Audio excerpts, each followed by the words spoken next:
Here we are in New York City for the ING New York City Marathon. Every other time I've done a race this long, I've been in some considerable discomfort afterwards. There's a wall in any of these longer endurance races that you always have to hit. I'm hoping that I've got enough to just burst through it and keep going.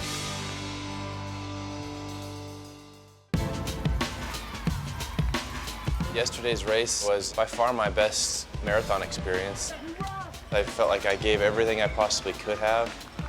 I drank as much as I knew that I was going to need and was sort of hoping that my body would accept it, and it did. I didn't have any GI issues, no cramping. I ended up 3 minutes faster than last year. In the end, I think it went about as well as I think it probably could have. The very first marathon I did 2 years ago was this one here, and the recovery didn't go well. So immediately after the race, started getting some carbohydrates and proteins back into my system so I could start rebuilding when my body was most efficient. I've got the recovery drink down, which is always sort of a staple of my recovery now. Hi. Good morning. Good morning. Well done yesterday. How are you feeling? Oscar Eucondrup, he's the real deal. He's the scientist and the athlete. I can ask him specific questions. He's done everything that I'm trying to do. If you compare the recovery after the race this year compared to last time you did the marathon, what are the differences? How do they compare? Well, as far as how I feel, there's no comparison. I feel considerably better this year. And what I'm attributing it to is that addressing the needs both before and during the race, I didn't deplete myself quite as badly as I had in the past. And then just recognizing that there's that window after the race where you can take in your proteins and your carbs. If you want rapid recovery, that first hour is actually quite crucial. For a good recovery process, hydration, carbohydrate and protein are really essential. Depending on how depleted your carbohydrate stores are, you need a certain amount of carbohydrates. So say you have totally depleted your carbohydrate stores, then I would push the carbohydrate intake near 90 grams. If the workout or your race has been a little bit shorter, maybe it would be closer to 30 grams. So the carbohydrate intake range is between 30 grams and 90 grams. And 90 grams is quite high. In terms of protein, 20 grams of a high quality protein. Put that together with the fluid that you need to consume, and that should set you up for optimal recovery. I think nutritionally going into this process, I didn't know much. I knew what you had to do, I just didn't know how to do it. And that's probably the biggest difference between then and now. Now, we always think a lot about training, but how much time did you actually think about planning your nutrition or building your nutrition into your training schedule? And that is where a lot of people can improve. Yeah, and I know that works. I think what people really like about the Inside Endurance program is that it's real life.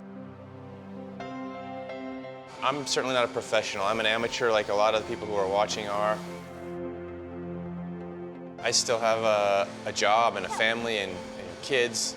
So it was important for me to be able to start to maximize my potential as an athlete without sacrificing these other really important parts of my life.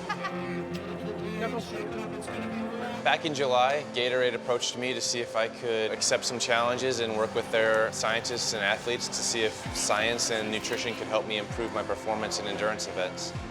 The journey with Gatorade has taken me all over the United States, from Colorado where I live to Portland on the West Coast, to New York City on the East Coast, and South Carolina, Chicago in between. I've gotten to see a lot of the country and experience a lot of great races. If I start to break it down into the little parts, you kind of see the peaks and the valleys, and there were certainly as many valleys as there were peaks. Some of the races didn't go the way that I wanted them to go because I was experimenting with things and I was learning and growing, and part of that process is failure, and sometimes you have to experience the failure to learn how to be successful. Going to the Gatorade Sports Science Institute was sort of the first step in me getting a really comprehensive look at my body and how it works. Come on, that's 30 seconds done. Good Come job. on, keep going. I knew very little about my needs prior to a race, and I knew almost nothing about needs after a race. There was no priming, there was no protein recovery, there was none of that. This program was an introduction to the sort of full spectrum of Gatorade products, and I've found a pretty successful combination that worked best for me. The opportunity to have worked with several elite athletes during this process was really beneficial for me. These are people at the pinnacle of their sports. McKeely Jones gave me really basic things on running that I've used since our meeting. You want to actually drive your elbows back a little bit more. It's going to help lift up your knees. Chris Lee was able to help me with focused training, which was one of my major goals going into this whole process. I think you can now understand the purpose of training and that each session has a purpose. Dathan Ritzenhein and Shalane Flanagan both really addressed specifically the longer running events like the marathon and how I could probably warm up my muscles without overexerting myself. This stuff will help your body become stronger, less prone to injury. And how I could mentally prepare for the races during my training. In order to optimize your performance, being really patient and containing excitement in the first half of the race. I think a lot of times people just feel like you have to push through things without actually thinking about it, and you don't need to go harder, you just need to be smarter about what you're doing. Your training needs to be focused, your nutrition plan needs to be focused, and that's where you're going to see your improvement. It's not necessarily just going out and pushing through more pain. This is the sort of end of one process of the journey for me. This is the end of this inside endurance aspect of it, but it's not the end of my endurance sport career, and it's probably the sort of beginning of a new chapter in that career. So I'm hoping to continue that process from now on throughout my career to just continually get better.